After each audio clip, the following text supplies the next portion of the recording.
நிறைந்த பெரும் பொருளை சேர்த்து அதை உண்டு அனுபவிக்காமல் தானும் அனுபவிக்காமல் அவனும் யாருக்கும் கொடுக்காம செத்து போயிட்டான், இறந்துட்டான் அப்படின்னா அந்த பொருளால் அவனுக்கு ஒரு பயனும் இல்லை.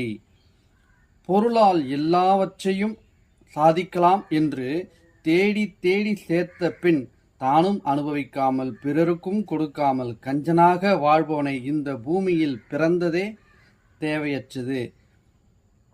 பொருளை மட்டுமே அதிகம் சேர்க்க வேண்டும் என்று அலைகின்ற மனிதன் புகழ் பற்றியும் நல்ல பெயர் எடுத்து இந்த 4 பேருக்கு உதவி செய்யணும் அப்படின்னு அந்த எண்ணம் இல்லாதவன் இந்த பூமிக்கே பெரும் பாரமாக பூமி தாயே கருதுகிறாள்.